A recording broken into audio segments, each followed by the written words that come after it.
అతను పర్సనల్ వ్యవహారాలను వీడియో చిత్రీకరణ. ఆ చిత్రీకరించడం ఎవరి పోర్టుబలంతో జరిగింది ఒకటి. ఆ జరిగింది ఎవరికి పంపించారు? ఆ నేపథ్యంలో ఈ హత్య అనేది చోటు చేసుకుంది. అఫ్‌కోర్స్ ఆయన కొట్టుండొచ్చు, లేకపోతే ఆవేశంతో జరగొచ్చు. అది చనిపోయాడు కాబట్టి అది మర్డర్ కిందకే వస్తుంది. సో, అది ఒక కోణం. రెండోదేంటంటే, ఆ వినూత గారు వెళ్ళేటప్పుడు పోలీసు వ్యాన్ ఎక్కేటప్పుడు చేసిన కామెంట్స్‌ని గనుక మనం చూస్తే, ఒక మహిళను దెబ్బతీయటానికి రాజకీయ కక్షతో ఇంత చేయాలా? ఇంత చేస్తారని మేము అనుకోలేదు అనేది ఆమె కామెంట్స్ మనకి వినిపించినాయి. సో, అంటే దీనిలో రాజకీయ కోణం గూడా ఉందనేది స్పష్టమవుతుంది. రాజకీయ ఒకటి కోణమే ఉన్నది. అతను రాజకీయ కోణం కూడా కాదు, రాజకీయ కోణమే ఉంది. అంటే ఒకటి సార్, ఇప్పుడు అతను 6 ఏళ్లుగా పనిచేస్తా ఉన్నాడక్కడ. నమ్మకంగా ఉన్నాడు. అతనికి చాలా బాధ్యతలు అప్పజెప్పారు. అతన్ని క్యాప్చర్ చేయటం.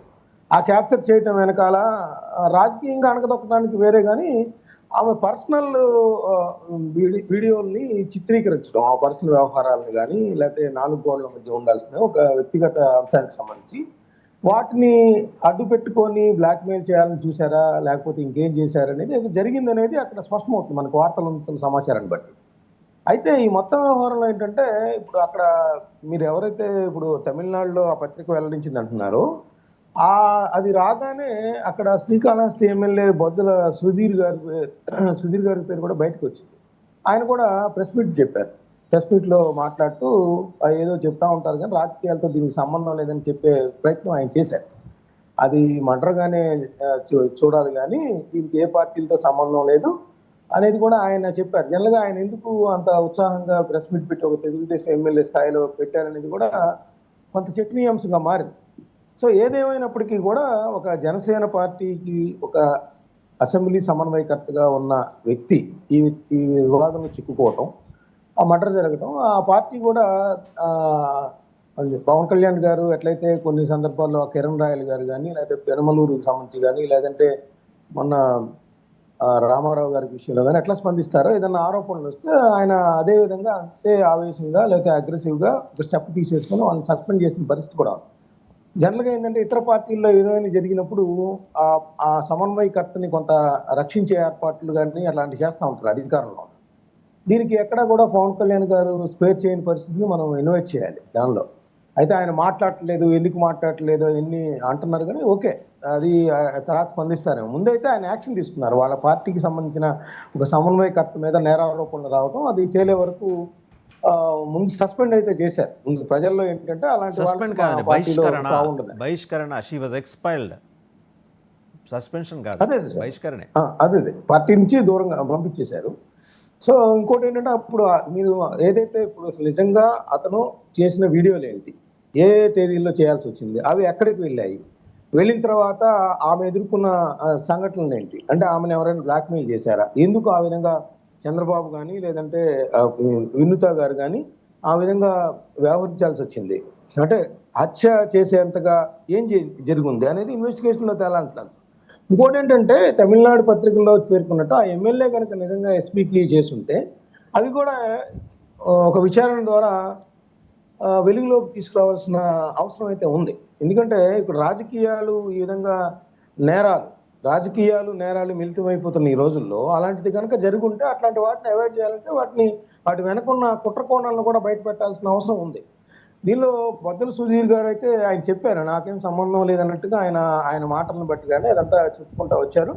సో, వినుత గారికి సంబంధించి ఎందుకు ఆ విధంగా జరిగింది? ఆ కుటుంబానికి అండగా అంటే ఎవరైతే చనిపోయాడో ఇప్పుడు ఆ శ్రీనివాసులు రాయుడు అతని కుటుంబానికి అండగా ఉంటారనేది కూడా చెప్పారు.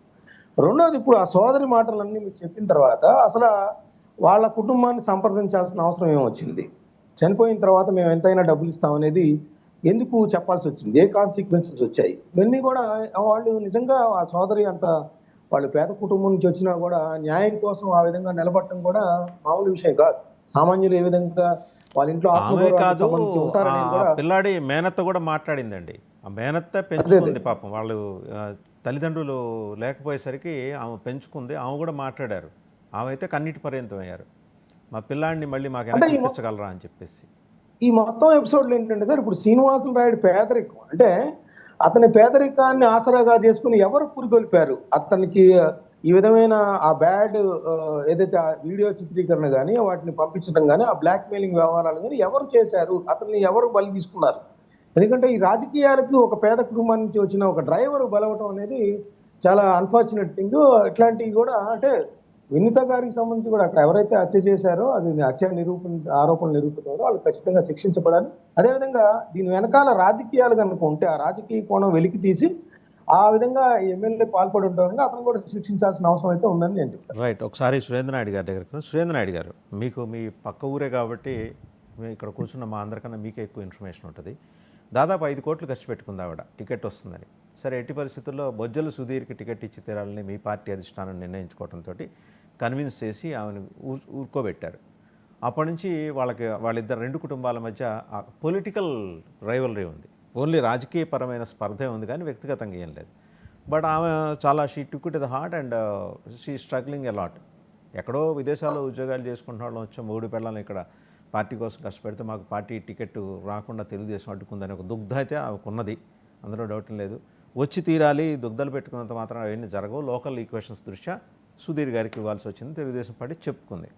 But there was an agreement. ఆ 5 కోట్లు ఇతను తర్వాత ఏదో నిదానంగా సత్తాలే అమ్మ అని ఆయన చేసి చెప్పించినట్టు, అందులో ఒక పైసా ఆయన ఇవ్వనట్టు, దీని మీద ఇంకా రైవల్రీ పెరిగిపోయింది. వాస్తవంగా వాళ్ళు ఒకప్పుడు వైసీపీలో వాళ్ళ వినోద్ గారి తండ్రి గారు వైసీపీలో ఉన్నారు కొంతకాలం, ఆయన ఎంపీపీనో ఏదో, వీరి మదర్ కూడా ఉన్నారు. సో బ్యాక్డ్రాప్లో వాళ్ళు ఎంట్రీ ఇచ్చారు.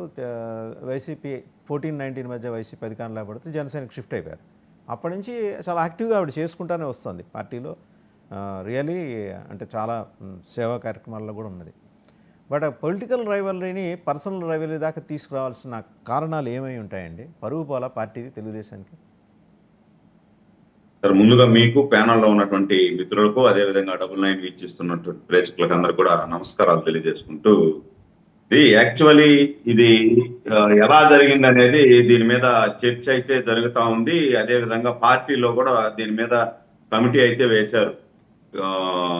మీరు చెప్తున్నట్టు ఆ ఎమ్మెల్యే గారి పాత్ర ఉందా లేదా అనేది ఖచ్చితంగా కానీ పాత్ర కానీ ఉంటే మాత్రం పార్టీ సీరియస్ గా డెసిషన్ అయితే తీసుకుంటారు. దీంట్లో ఏమి భేషజాలకు పోయేది ఏముండదు తెలుగుదేశం పార్టీ. వినుత గారు మనం ఏది ఉన్నది ఉన్నట్టు మాట్లాడుకోవాలంటే ఆవిడ